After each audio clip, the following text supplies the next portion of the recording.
Bonjour à tous, aujourd'hui nous nous retrouvons pour une nouvelle capsule méthodologique sur comment construire un tableau. Tout d'abord, quelques rappels.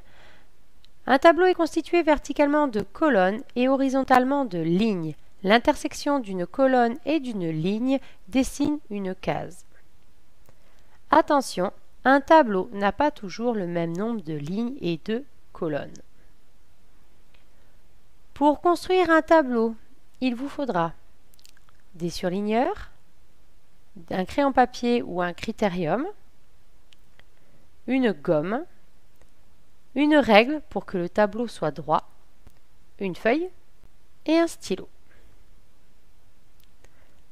Pour construire un tableau, la première étape consiste à analyser la consigne afin de déterminer le nombre de colonnes et de lignes du tableau. Ici, on a donc un texte qui nous dit: deux caractéristiques permettent de différencier la buse variable et le milan noir, deux espèces de rapaces. L'extrémité de la queue de la buse variable est arrondie, alors que celle du milan noir est droite. Le dessous des ailes de la buse présente une bande blanche que ne possède pas celui du milan. On vous demande, à l'aide du document ci-contre, construire un tableau comparant les deux espèces de rapaces selon l'extrémité de leur queue et le dessous des ailes. Nous allons donc analyser la consigne et pour cela, on va prendre un fluo. On nous demande de comparer les deux espèces de rapaces. Ce sont donc nos deux éléments à comparer, qui correspondent ici à la buse variable et au milan. On doit les comparer grâce à deux critères, qui est l'extrémité de leur queue et le dessous des ailes. Donc ici, nous avons deux critères de comparaison. Une fois que l'on a repéré dans le tableau les éléments à comparer et les critères de comparaison, on va déterminer ce que l'on va mettre dans les colonnes et dans les lignes. Ici, j'ai décidé de mettre les éléments à comparer dans des colonnes. J'ai deux éléments à comparer, les deux espèces de rapaces.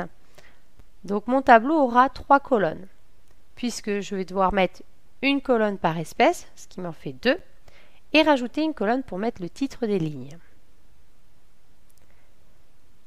Du coup, on va mettre les critères de comparaison dans des lignes. J'ai deux caractéristiques qui vont me permettre de comparer, l'extrémité de leur queue et le dessous des ailes. Mon tableau aura donc trois lignes, puisque je dois en mettre une par caractéristique et rajouter une ligne pour mettre le titre des colonnes. Une fois que j'ai déterminé le nombre de colonnes et de lignes, je peux donc le tracer.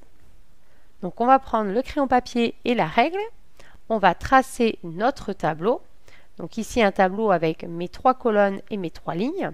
Une fois mon tableau tracé, je n'oublie pas de découper la case en haut à gauche par un trait en diagonale, ce qui va me permettre de placer le titre général des lignes et des colonnes.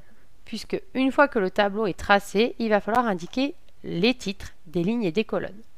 Donc nous avons dit qu'on allait mettre les espèces de rapaces dans les colonnes. Donc j'ai repassé les premières cases de chaque colonne en jaune, puisque c'est ce qu'on va mettre à l'intérieur, comme ce que l'on a surligné dans la consigne. Donc on doit marquer les espèces de rapaces, ça c'est le titre général de nos colonnes. Et donc on va marquer buse variable et milan noir. Ensuite, dans les titres des lignes, il va falloir marquer les caractéristiques que l'on nous demande de placer dans la consigne, c'est-à-dire l'extrémité de leur queue et le dessous des ailes. Une fois qu'on a indiqué les titres des lignes et des colonnes, on va pouvoir compléter les cases du tableau à l'aide du document. Donc le texte nous dit que l'extrémité de la queue de la buse variable est arrondie. Donc dans la case qui est l'intersection entre la buse variable et l'extrémité de la queue, je vais marquer arrondi. Dans le texte, on nous dit alors que celle du milan noir est droite. Donc pour le milan noir, on va marquer à l'extrémité de la queue droite. La dernière phrase du texte nous dit le dessous des ailes de la buse présente une bande claire que ne possède pas celui du milan. Donc dans mon tableau, je vais marquer que la buse variable a une bande claire pour le dessous des ailes et le Milan noir n'a pas de bande claire comme ce qui est indiqué dans le tableau. Les cases du tableau doivent contenir des mots ou des groupes de mots. Il faut éviter de faire des phrases à l'intérieur pour que l'information reste la plus claire et la plus lisible possible.